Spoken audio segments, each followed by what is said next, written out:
Auzubillahi mina shaytanir rajim. Bismillahir rahmanir rahim. Bandiraɓe sehilaɓe musidɓe tedduɓe yeɓiyankoɓe ayaw men mo Nangue TV min cammi on goto kala inde muɗum e yettude muɗum. Alhamdulillah rabbil alamin eɗen jogo weltare mawde no fewi ewde men ñalawma alkamis en hawre jeeɗiɗi lewru août hitaɓe ujunaje ɗiɗi e nogas e joyyi ɗo e nder wuuro Totungo Madina Gounass legal Sifawol ɗo galle ceermen Ceerno Hammadou Diallo. eɗen gandi ko ɓooyi seeɗa hedde bijeego embo jil makko yewtere andu diine ma e nder Nangue TV yewtere adnere ndeɗe wonata yewtere ɗimmire woddude ne makko ko Ceerno Hammadou Diallo. eɗen gandi ko ballo julɓe ko ballo rennego to Daka TV to Daka FM fof machallah fof waɗen jewte e ganduɗa ko naftude julɓe e naftude rennego kala e saaha hankkadi kam oɗo saaha e nder ayawoji ɗi e nder hojoji ɗi hankkadi yimɓe puɗɗima andude gon Ceerno Hammadou Diallo to banggue walludemo julɓe to banggue namde e diine namde e jaabuji en jetti nangal bandiraɓe kala en jarniɓe haala hannirta ni non hojomaji wona kewɗi no fewi ɗum noon en dokki bandiraɓe kala yewtere nde joguiɗo hen namde diine yo jokkodire meɗen en numéro men mo ganduɗa ko WhatsApp 78 119 00 65 walla numéro Ceerno Hammadou Diallo 77 659 70 24 kala jom wawi wonde aduna so waɗi namdal muɗum neldi en ma jabte yetto ɗum kadi juɗɗo naftoro namdal ngal Ceerno Hammadou Diallo. Assalamu alaikum wa rahmatullahi ta'ala wa barakatuhu. Wa alaikum assalam wa rahmatullahi ta'ala wa barakatuhu. Ceerno Hammadou Samba en calmini en juurima en calmini hono Ceerno Adnan Thiam ganduɗen kaɓirɗe ɗe ha mbawi jokkodirde yimɓeɓe en calminiɓe tan en juurimaɓe no mbiruɗa ni tan en mbaɗino yewtere nde rawani mataw ɓila nden ko joni Allah newni kadi mbawɗen huccidde e jokkude yewtere nde inchallahu taala e dow tan no mbiruɗa nde ono waktu hande koko ñoosi inchallah tisbara ko garɗo e meɗen hayso min tawi sappo e joyi kam waɗa ko waɗa inchallahu taala Allah jaɓi jarama no fewi Ceerno Hammadou Diallo. Ceerno banggue namde guel adrade namde diine ɗe oɗo bandiraɗo gorko o namdi o yi wona yimɓe jotta ko hayde 1 heure jamma 2 heures jamma ɓe juula gueƴe o wi noon beele ɗum ko sere wi noon walla ko bela pital ɗum woni wadde. Bismillahir rahmanir rahim. Alhamdulillahi rabbil alamin wassalatu wassalamu ala rasulillahi sallallahu alayhi wa alihi wa sallam. Amma ba'd. Waktu geeƴe ɗon totta to wonande banggue mazhab Malik ko ila sulusil laylil awwal jamma soɗama fecce tati feccere adanere nde ɗo haaɗi ɗo ko ɗon geeƴe muhtala o ko ɗon haaɗi waktu fof jogui ko waktuji ɗiɗi waktu mo ganduɗa ko cuɓaɗo waktu mo ganduɗa ko loriyanke ko ma daña lor jaaha ha toon so tawi a teyi a yeehi ha toon a juuloyi a dañat bakkar sikki ala kala jooɗiɗo ha 1 heure yoni fuɗɗi julde geeƴe tawi ko an teyi ala ko jagguna ma a dañat bakkar ndeke wadde waktu ɗesata haade e oɗo saaha woɗɗata hade diwan 11 heures wonande kam gonɗo ɗo e Sénégal sa ronkan kam juul geeƴe guila 11 heures yonani kono caggal nde 11 heures yoni kam tawi ko an nayi hoorema ha toon aɗa hande dañde bakkar machallah jarama no fewi Ceerno Hammadou Diallo nanama famama. Ceerno oɗo bandiraɗo debbo o namdi wonde beele hade neɗɗo julde salatu ene wawi wirdude wasifa mum e lazim mum subaka janggo walla ñalawma janggo no wona walla wonta. Eyyi to banggue debbo kam nde wonno kañum yahata dental yahata to dental wirde deyede kañum ko banggue mo tan wirdata ene sella neɗɗo o jamma hande o sa juuli geeƴe ha a gasni cabboɗa caggal geeƴe ɗe fodde kala ko famɗi waktu timmuɗo waktu mo ganduɗa ko 60 minutes ko ɓuuri famɗude kam taw aɗa sabbi ɗum walla ko fawi jooɗoɗa calliginoɗa ganniɗa aɗa wirde ma subaka janggo e kikiɗe janggo o foof wirda ɗum e nder jamma koye hande ne sella wirda lazim wasifa subaka lazim wasif subaka ndo kikiɗe janggo ne sella e kono noon so tawi a ronkani tawi wona gantu accu hen waktu fotana waktu mo ara tan wirda ɗum kono kam ne daganima nande aɗa janggo aɗa andi aɗa jogori dañde ha gantu inde walla dewgal walla ko nandi hen aɗa wawi wirde ma o foof jamma hande kono noon wona geeƴe juulama tan a wirdi ala so geeƴe juulama sabboto fodde waktu walla ko ɓenni ɗum te ine sella kadi lelɗa ha kijirɗa wendoga birda kono noon wirdu gayna guila fajiri feerani saɗa wirdanno ha fajiri tawima hen ɗum kam a heɓani ko jinnoɗa saabi a taƴata wirdu a jokki tan mo juula salatu kadi mbatta wirdu ko la budda teskoɗa ɗo fuɗɗete ko caggal geeƴe fodde waktu la budda kadi birda gasna taw wetani ni ɗum woni sharɗi o kala hen ko manki a fillito machallah ko noon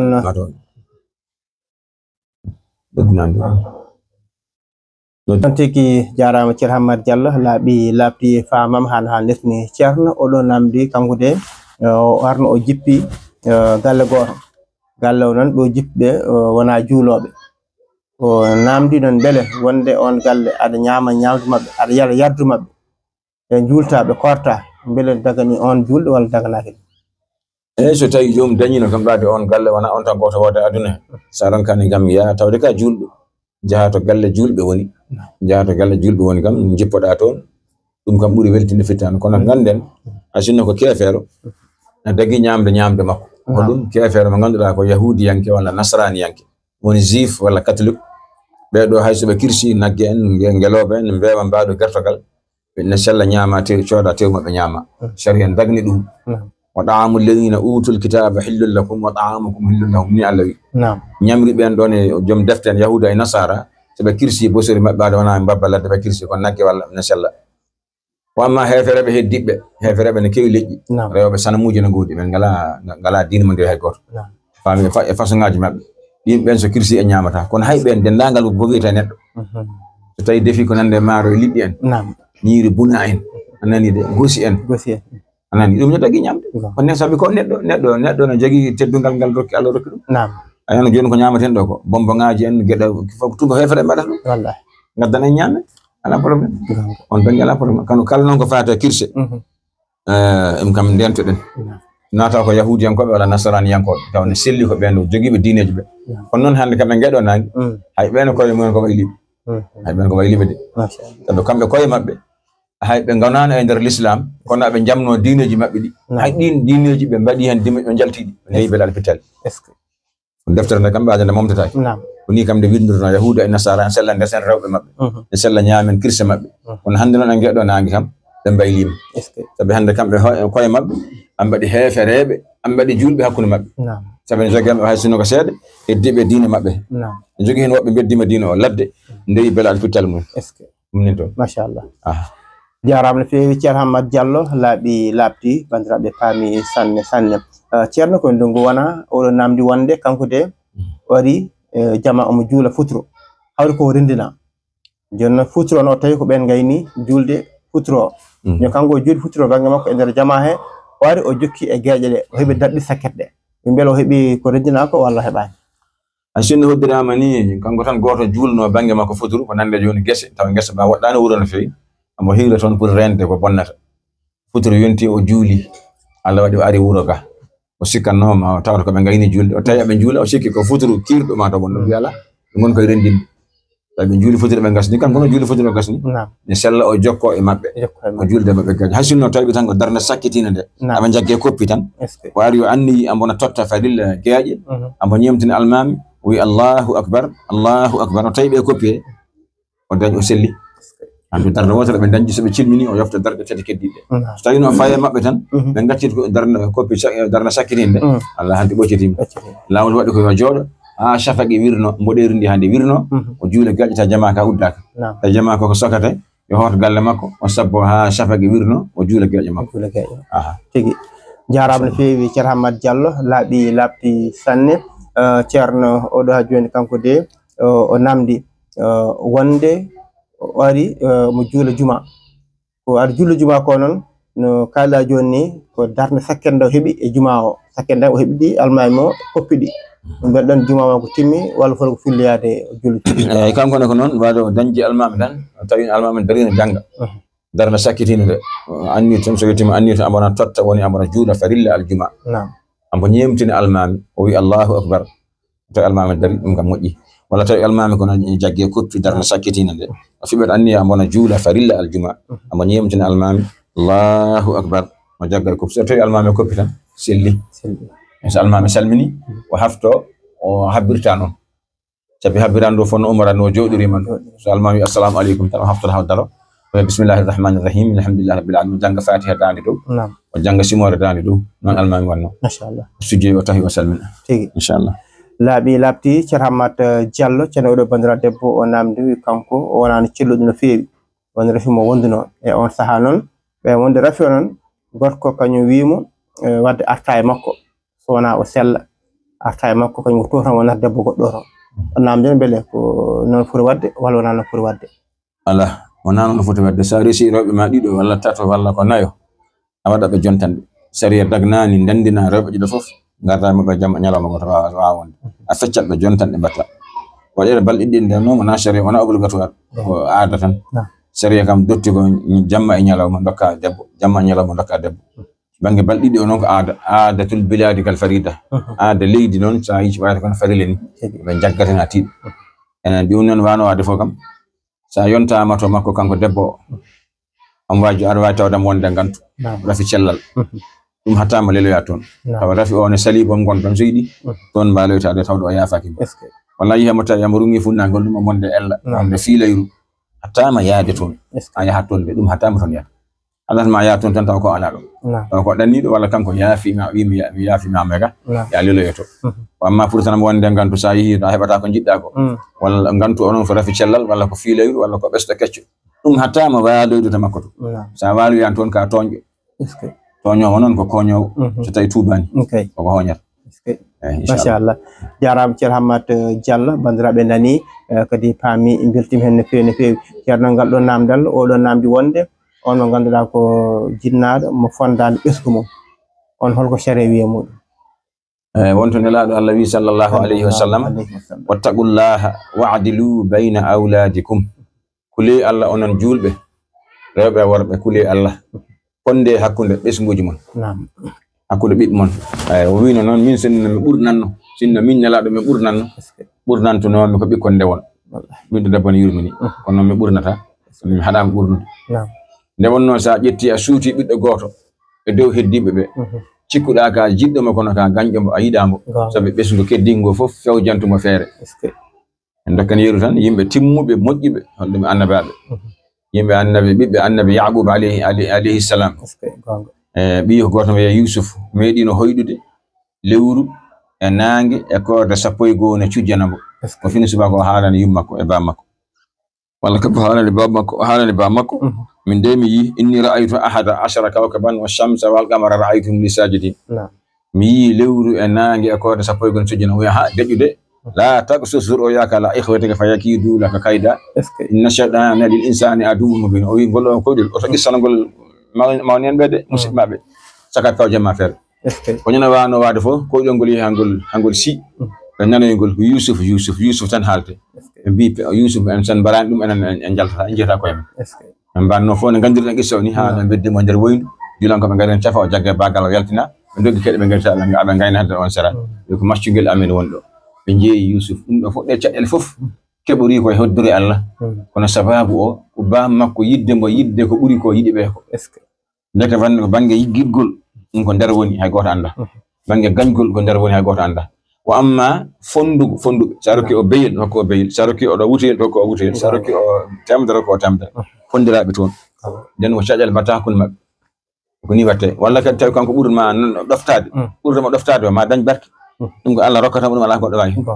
wa amma kam a jogui ɓiɗɗo ma moƴƴo ɗoftiɗoma oɗo ɗoftakima fonduɓe de ha joni ko ummoto e ma faade maɓɓe ko kam fondu ha fota machallah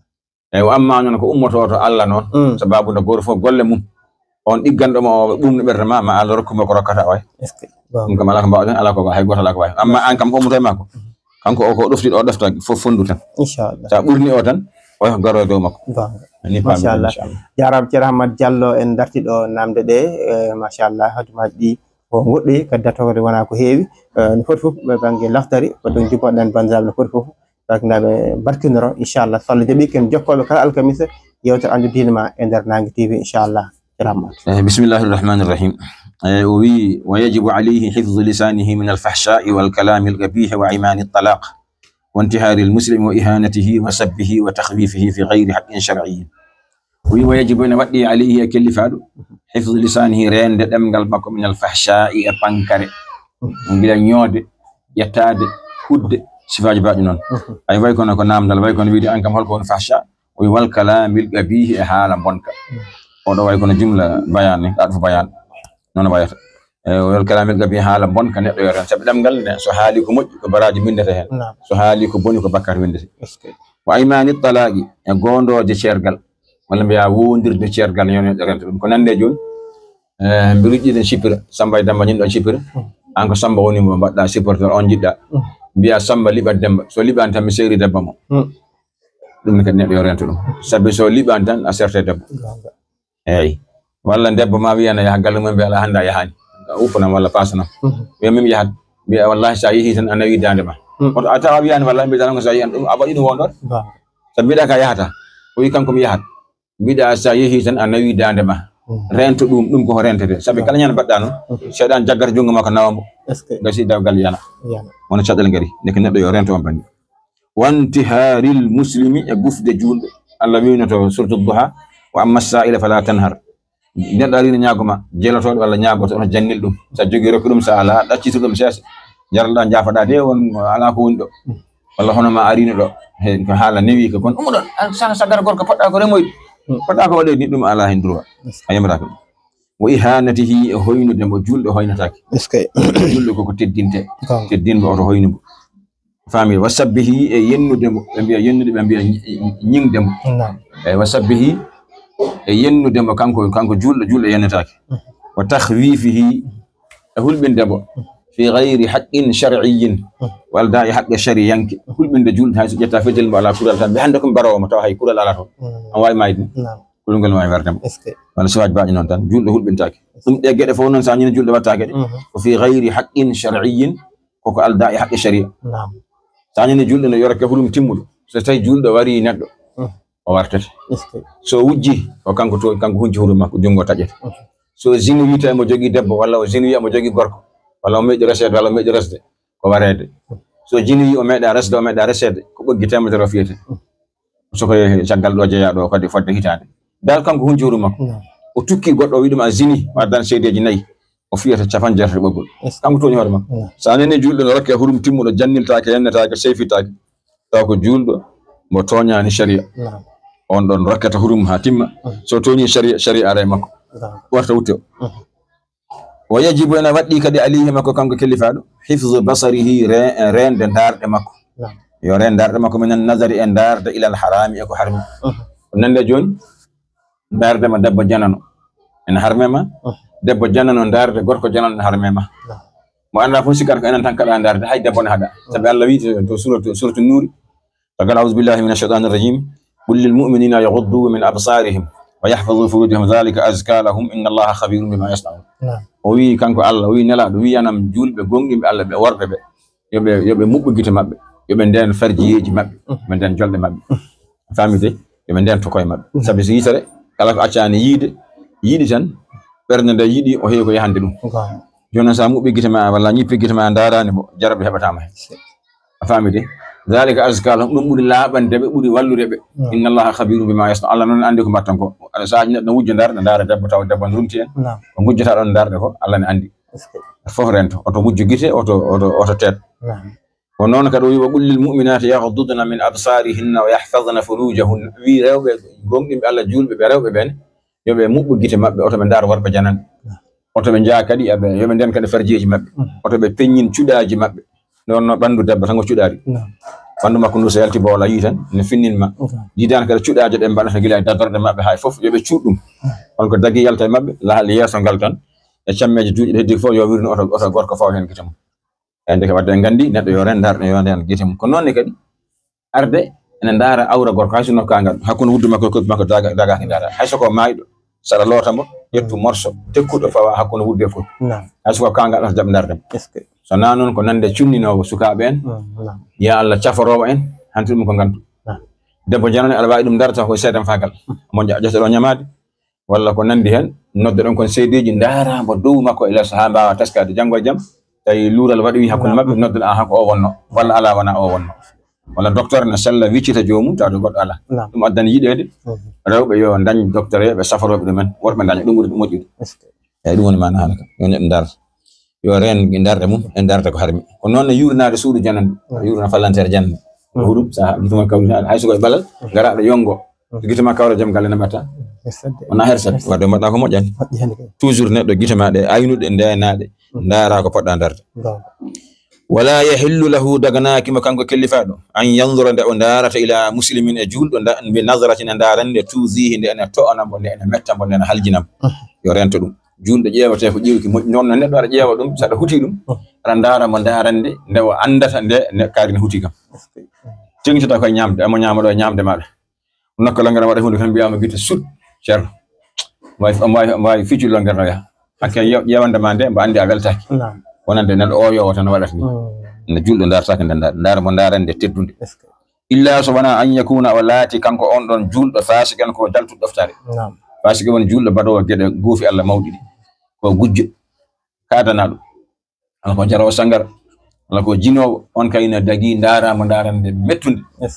ab anda sa yi a darimo mi darimo o darimo ko golle makko ɗe bonɗe ɗe ɗum kadi ken hutiɓe mo so haaɓi ɗum o woppa golle ɗo tawta en nattan jawtama nder jawale wa yajibu ne waɗɗi hijranuhu hiiɗade mo tawde ko noon o wayi ne waɗɗi yimɓe kiiɗomo hiiɗade woni maskade mo tan maskaɗe mo e on saha eyi mata en mbawi daraɗ ɗo allahumma salli ala sayyidina muhammadin sallam waktu o yettima en moƴƴi min tawi joyi tan heddi allahumma salli ala sayyidina non tigui jarama no fewi ceer Hammat Diallo jarama kadi ɓen yeɓiyankoɓe Nangue TV min camni on kadi min mbiyon bisimilla mon e nder yewtere nde inchallah kala alkamisa na hande alkamisa jeeɗiɗo août tawñide e nogas joyi ɗo en nder fitungo Madina go naate legal Sifam e galle ceer Hammat Diallo ɗo bandiraɓe jem mbaɗa abonné e nder chaîne o kono kadi mbawi wadde partagé jewteɗe inchallahu mawla non bandiraɓe kala jiɗɗo addude namdal muɗum so waɗe numéro mo WhatsApp en kaali fuɗɗode kaalen joni kadi 78 119 0065 numéro ceer Hammat Diallo 77 659 70 24 ma namdiɗen jeften yalta kadi nder jewteɗe joom kadi hetto namdal muɗum yimɓe fof naftoro bandiraɓe sehlaɓe to kalagal to de banggue